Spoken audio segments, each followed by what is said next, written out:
또 정서보가 없다고 생각해요? 우린 보이는 것만 믿으니까. 이거 사고 맞죠? 아니 믿으려고 하지도 않잖아. 아니야? 그게 우리가 만든 세상이겠지. Cerita ini mengungkapkan aksi kelompok pembunuh bayaran yang mahir manipulasi pembunuhan sebagai kecelakaan. 도로 위의 킬러, 블랙아이스 현상으로 판단하고 있습니다. 장르는 그렇게 죽었어요. Film dimulai dengan seseorang ketua kelompok pembunuh bayaran yang sedang menceritakan sebuah kecelakaan kepada seorang detektif wanita yang mengakibatkan kematian sahabatnya. 짝눈 씨랑은 어떤 관계죠? Ia juga beranggapan bahwa kematian sahabatnya bukanlah kecelakaan biasa, melainkan kecelakaan yang sudah direncanakan dan dimanipulasi oleh kelompok pembunuh bayaran lainnya. Jadi, siapakah sosok di balik suara yang sedang menceritakan kejadian itu? Dan siapa sebenarnya sahabatnya yang mati karena menjadi korban kecelakaan? 조작된 사고요? 그게 우리 일이죠. Di suatu hari, seorang pria kehilangan kesabaran, sebut saja Bambang, yang terjebak macet karena ada kecelakaan yang menghambat lalu lintas. Emosinya pun memuncak saat merasa tersulut oleh sikap seorang kurir. Dengan niat memberi pelajaran, ia nekat mengejar kurir tersebut. Namun, pengejarannya penuh dengan hambatan. Ia juga nyaris menabrak nenek-nenek yang mendorong gerobak. Hampir bertabrakan dengan sebuah truk karena melirik wanita yang lewat. Hingga pada akhirnya ia gagal mengejar si kurir karena roda mobilnya terjebak di pasir proyek. Ia pun turun dari mobil, namun bukannya bantuan yang datang, sebuah kaleng cat justru terjatuh dan tumpah mengenai mobilnya. Membuatnya semakin kesal. Ternyata ada seorang pekerja yang menyaksikan kejadian itu. Akan tetapi, ia justru mengabaikannya dan pergi. Meski si Bambang tersebut meminta pertanggungjawaban atas apa yang menimpa mobilnya. Bambang lalu berniat meraih sebuah banner yang berada dalam jangkauan untuk mengelap kaca mobilnya. Namun saat ia menariknya dengan paksa, struktur bangunan di dekatnya runtuh dan langsung menimpanya,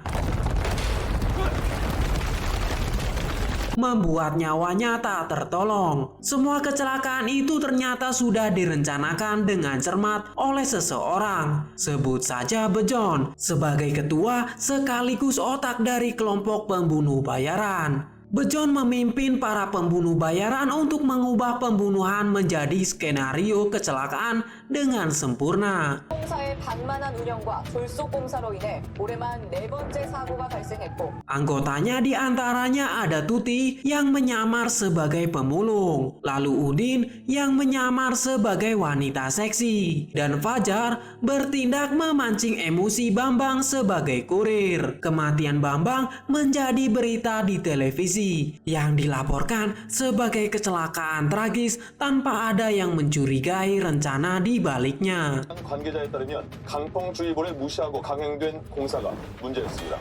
Setelah misi selesai, sang penyewa membayar mereka dengan satu tas penuh dengan uang yang kemudian diletakkan di dalam mobil yang telah ditentukan, dan tas tersebut akan diambil oleh Bejon sendiri. Wih. Setelah menyelesaikan aksinya, para anggota berkumpul di markas untuk merundingkan langkah berikutnya.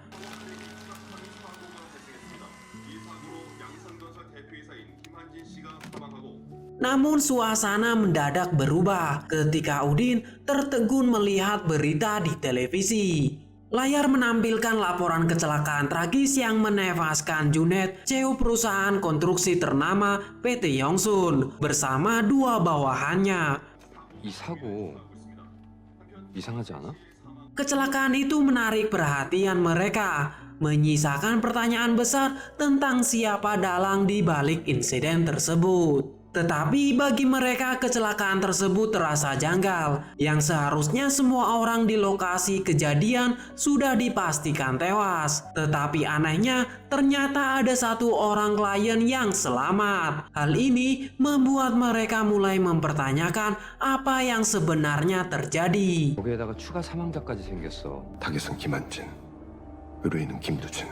Tak lama kemudian, si Bejon pun datang membawa tas berisi banyak uang dan langsung memberi uang gaji pertama untuk Fajar yang merupakan anak baru di kelompok tersebut.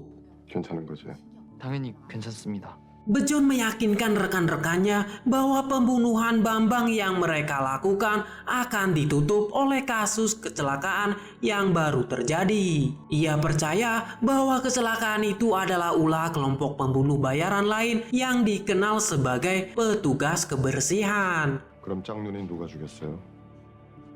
Bejon juga menegaskan bahwa kematian Jack bukan kecelakaan biasa, melainkan hasil rekayasa kelompok tersebut. Dengan keyakinan bahwa mereka kemungkinan besar menjadi target berikutnya. Bejon mendesak anggotanya untuk segera bertindak agar tidak bernasib sama seperti Jack. 짝눈이처럼 당할 수 없어요. Dalam perjalanan pulang, Fajar, anggota baru kelompok, bertanya kepada Tuti dan Udin tentang siapa sebenarnya Jack yang Bejon maksud. Tuti menjelaskan bahwa Jack adalah sahabat sekaligus orang yang dipercaya oleh Bejon yang telah mati karena menjadi korban kecelakaan. Tuti juga menceritakan masa lalunya sebagai seorang pecandu yang hampir kehilangan nyawa. Tetapi ia bersyukur bertemu dengan Jack yang berhasil menyelamatkannya dari jurang kehancuran dan membantunya untuk berhenti mengonsumsi obat-obatan terlarang. 그때가 좋았지. Keesokan harinya, Bejon terlihat memantau sambil memberikan arahan kepada seorang wanita melalui telepon. Wanita itu sebut saja Putri, klien baru yang hendak menyewa jasa Bejon dan kelompoknya. Targetnya kali ini adalah seorang jaksa bernama Wanto, yang ternyata adalah ayahnya Putri sendiri. 계약금이랑 확인 서류는 가지고 왔나요? 네, 신분증과 증빙 서류도 준비했습니다. Kemudian Bejon meminta Putri meletakkan dokumen berisi informasi tentang target di tempat sampah agar ia bisa mempelajarinya terlebih dahulu. Setelah selesai, Bejon berjanji akan menghubungi Putri kembali. Tak berselang lama, Udin pun datang untuk mengambil dokumen tersebut. Setelah mempelajari dokumen tersebut dan mencari sejumlah laporan, Bejon menemukan fakta mengejutkan. 3 tahun lalu, Jaksa Wanto pernah menyewa jasa kelompok petugas kebersihan untuk membersihkan namanya dengan membunuh istrinya sendiri yang diduga terlibat kasus korupsi. 이곳이 바로 이화선 씨가 사망한 사고 현장입니다. Bejon beranggapan insiden itu dimanipulasi menjadi kecelakaan tragis, menewaskan 3 orang akibat tertabrak bus. Hingga kini, penyebab sebenarnya tetap menjadi misteri bagi publik. 혐의로 드러나고 있습니다.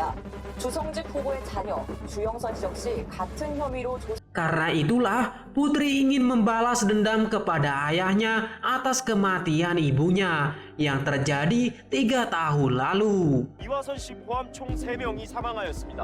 Kejadian itu kembali mengingatkan Bejon pada kematian Jack, sahabatnya, yang mati secara tragis karena tertabrak sebuah bus. 짝눈이 때가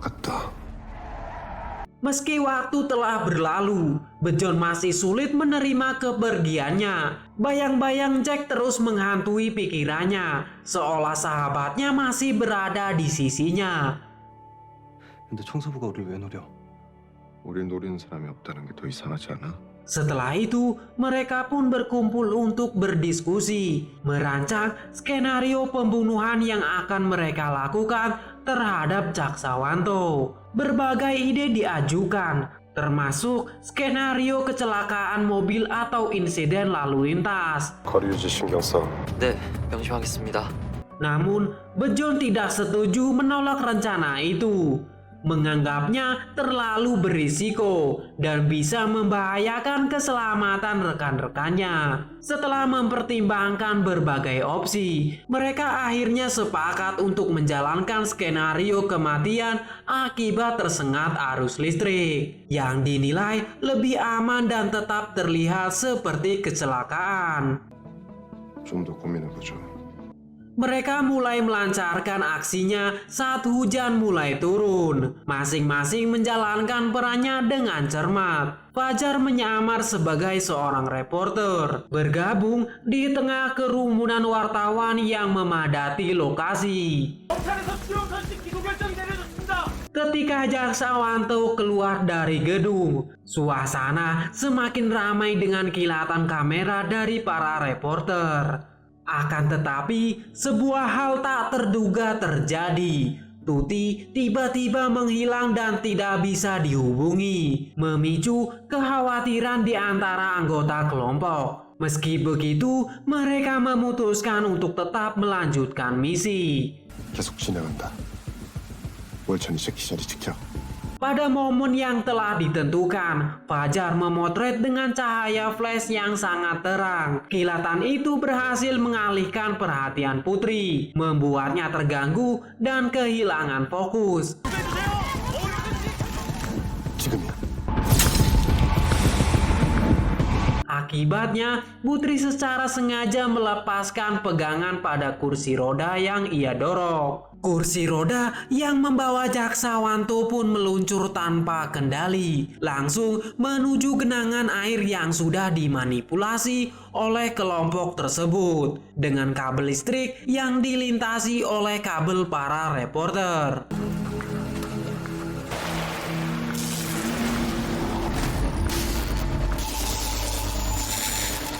Setelah misi mereka berhasil dan target pun mati di tempat, beberapa anggota mereka segera mencari keberadaan Tuti yang menghilang. Karena kesulitan, Bejon menyuruh Udin untuk melacak keberadaan Tuti dengan GPS. Hingga pada akhirnya Udin pun menemukan lokasi Tuti berada. 내가 갈게. Bejon dan Fajar pun bergegas menuju lokasi. Bejon yang tiba lebih dahulu melihat seseorang yang sangat mirip dengan Tuti di sebuah halte. Pandangan itu membuatnya tertegun sejenak, bingung apakah yang dilihatnya nyata atau hanya imajinasi. Tak lama kemudian, Fajar pun tiba dengan motornya, tetapi sebuah kecelakaan tak terduga terjadi. Motornya tergelincir karena jalan yang licin, membuatnya jatuh tepat di jalur bus yang melaju kencang.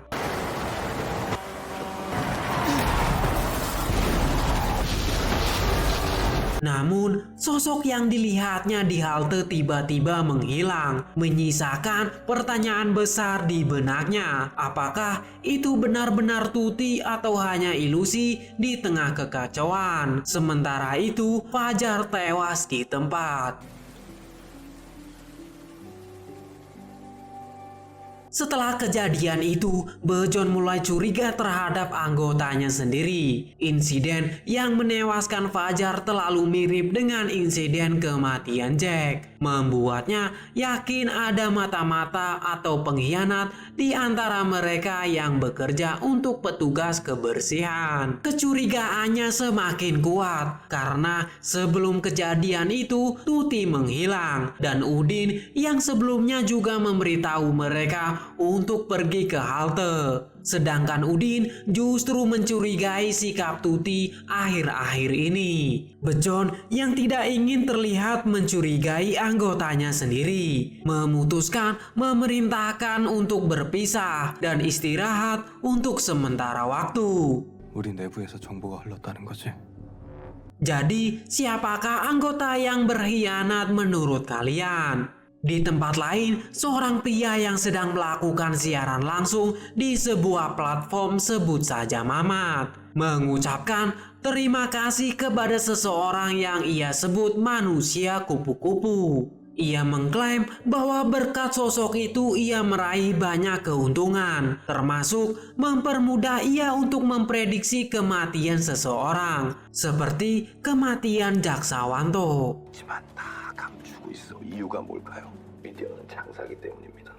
Siaran langsung itu tak sengaja ditonton oleh Putri, yang langsung merasa penasaran dan mulai mencari tahu siapa Mamat, serta apakah Mamat memiliki hubungan dengan Bejon. Akan tetapi, tiba-tiba seorang detektif wanita, sebut saja Lastri, yang tiba-tiba masuk ke ruangannya. Tanpa basa-basi, Lastri langsung melontarkan pertanyaan terkait kematian Jaksawanto. 신을 주영선 씨로 돌렸더라고요. 이유가 뭘까요? Karena merasa terganggu dan tidak nyaman, Putri merespon dengan nada kesal, bahkan menyuruh Lastri untuk segera pergi. Dan ternyata tanpa diketahui dari kejauhan, Bejon sedang mengawasi mereka berdua. Tanpa berhenti di situ saja, Bejon berniat untuk terus mengikuti Lastri. Tetapi dia terhenti karena tanpa sengaja melihat Tuti yang sedang berada di depan TKP kejadian kematian Jaksawanto dan memilih untuk mendekati Tuti. Tuti pun langsung memeluk Bejon dengan erat. Akan tetapi Tuti tampak aneh dan tampak keliru karena ia mengira Bejon adalah Jack, sosok yang sebenarnya sudah lama mati. Tuti pun langsung mengajak Bejon untuk ke rumahnya. Setelah sampai dan masuk ke rumahnya, Bejon terkejut melihat kondisi rumah yang berantakan. Tak hanya itu, di sana Bejon juga menemukan sebuah obat. Tuti menjelaskan bahwa obat itu ia konsumsi untuk mengatasi penyakit yang ia derita. Tuti mengungkapkan bahwa ia telah mengkonsumsi obat tersebut hampir setahun. Sejak dokter memvonisnya mengidap penyakit Alzheimer. Karena penyakit itu membuatnya sering hilang ingatan bahwa Jack telah meninggal dunia dan sering mengalami kebingungan. 알츠하이머. Keesokan harinya, Bejon diam-diam mengikuti Putri yang akan bertemu dengan seseorang dari pihak asuransi, sebut saja Deden. Saat mengamati dari kejauhan, Bejon mulai curiga, menganggap bahwa Deden mungkin adalah anggota petugas kebersihan yang juga disewa oleh Putri. Dalam pertemuan itu, Bejon memperhatikan Putri yang pergi menolak dokumen yang disodorkan oleh Deden. Bejon juga mulai menduga bahwa misi atau pekerjaan mereka belum sepenuhnya selesai. Tak lama kemudian, ia melihat seseorang yang baru masuk ke ruangan Deden. Seorang pria, sebut saja Tarno, yang merupakan klien yang selamat dari kecelakaan PT Yangsun. Di saat itu pula, Bejon teringat pada insiden kecelakaan yang pernah terjadi di PT Yangsun. 크레인이 추락하는 사고가 발생했습니다. 타겟은 김한진, 의뢰인은 김두진. Ia mulai menduga bahwa Deden memiliki keterlibatan dalam kecelakaan tersebut, memperkuat keyakinannya bahwa Deden adalah bagian dari petugas kebersihan. Dengan sebuah asumsi yang dimilikinya, Bejon mulai mencari informasi lebih dalam untuk mengetahui siapa target Deden selanjutnya. Setelah berhasil mendapatkan petunjuk bahwa target berikutnya adalah seorang wanita, 서유원. keesokan harinya, saat melanjutkan pengamatannya, Bejon melihat detektif Lastri bertemu dengan Deden. Lastri tampak serius menanyakan alasan dibalik keputusan pihak asuransi memindahkan polis asuransi milik almarhum Jaksawanto kepada Putri. 공적으로 말할 것도 없어요. Namun, Deden dengan tenang meminta Lastri untuk membawa surat perintah jika ingin melakukan penggeledahan. Sebagai gantinya, Deden hanya memberikan dokumen terkait Jaksawanto yang telah dihapus sebagian detailnya. 감사해요. 아이 별 말씀을. Setelah pertemuan antara Deden dan Lastri selesai, Deden segera menghubungi seseorang yang misterius. Namun, Bejon yang telah memasang alat penyadap rahasia dapat mendengar seluruh isi percakapan mereka dengan jelas. Dalam obrolan tersebut, Deden dan sosok misterius itu membahas seorang wanita tua yang sedang mereka cari, dengan rencana memastikan wanita tua itu akan mengalami kecelakaan 할머니 건물에서 낙상했다고 내가 얘기했잖아. yang akan terjatuh dari atas gedung. Mendengar percakapan mereka, Bejon terkejut dan menduga bahwa wanita tua yang dimaksud adalah Tuti. Di sisi lain, Putri telah meletakkan sebuah tas berisi uang ke dalam mobil sebagai bayaran untuk Bejon dan kelompoknya karena berhasil menjalankan misi membunuh ayahnya. Namun, saat Bejon mencoba menghubungi ponsel khusus yang biasa digunakan untuk berkomunikasi dengan Putri, ia terkejut alih-alih mendengar suara Putri. Panggilan itu justru diangkat oleh Udin yang mengambil uang tersebut. Hal ini membuat Bejon curiga, menyadari ada sesuatu yang tidak beres. Udin pun mencoba menjelaskan bahwa ia mengambil uang itu karena sedang berada dalam situasi mendesak. 날 사고 현장으로 유인한 건 너야.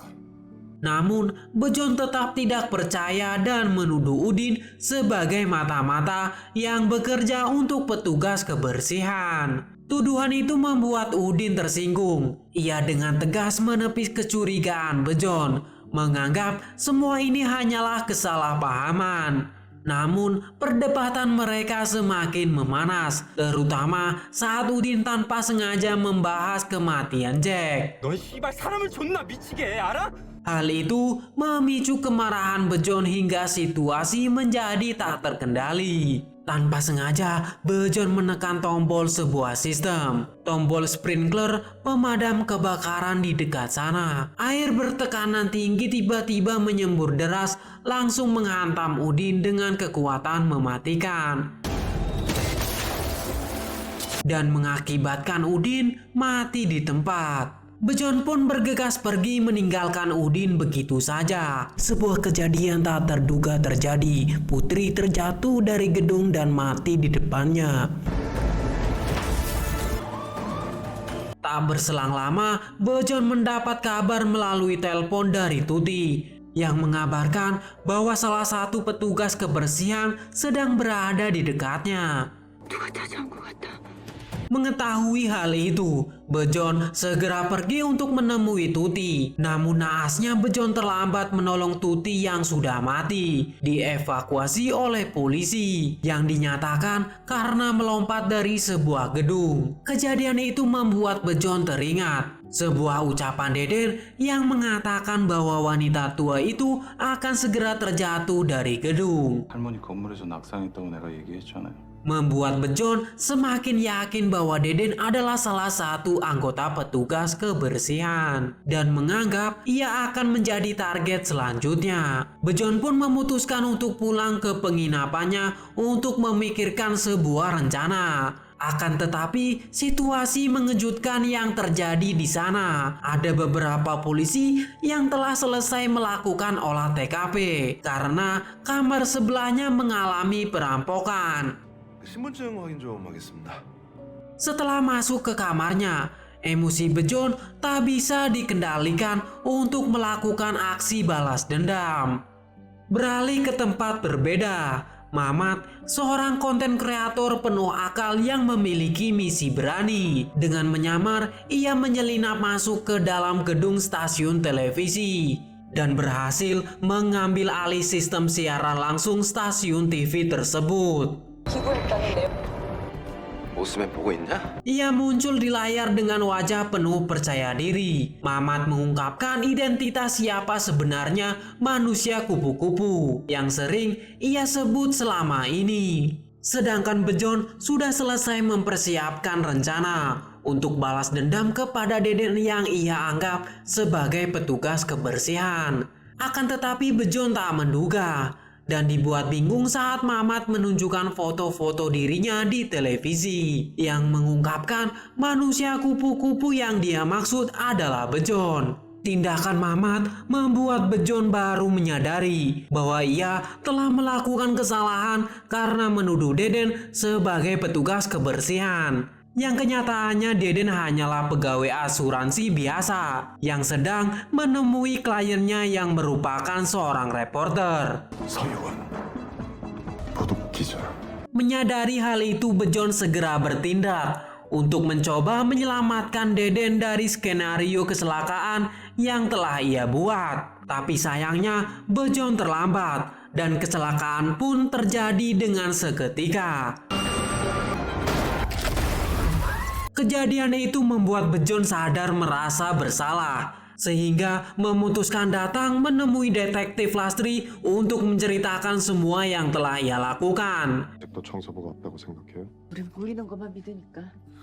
이거 사고 맞죠? 아니 믿으려고 하지도 않잖아. 아니야? 그게 우리가 만든 세상이겠지. Bejon juga siap menyerahkan diri, tetapi dengan satu syarat, yaitu meminta Lastri untuk menangkap petugas kebersihan dan menghukumnya karena telah membunuh banyak orang termasuk teman-temannya. Akan tetapi Lastri menolak permintaannya karena pihak kepolisian telah menutup semua kasus sebagai kecelakaan, lalu menganggap bahwa pengakuan Bejon hanyalah sia-sia. 재현이 중요한 게 아니라 증거가 중요하죠.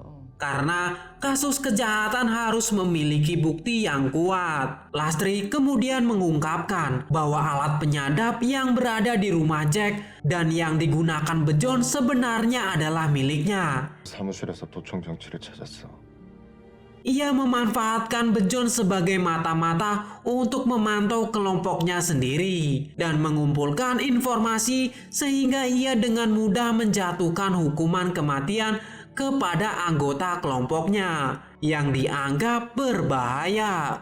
Lastri juga mengungkapkan fakta sebenarnya bahwa dirinya adalah petugas kebersihan sebenarnya. Namun alih-alih melanjutkan diskusi, Lastri malah menyuruh Bejon untuk pulang ke rumahnya dan menyarankan agar ia segera berkonsultasi ke psikiater. Dan film pun berakhir. Terima kasih yang telah menonton sampai akhir. Jangan lupa untuk membantu dengan cara subscribe, like, dan menyapa Bejon di kolom komentar. Sampai jumpa di video alur cerita film berikutnya.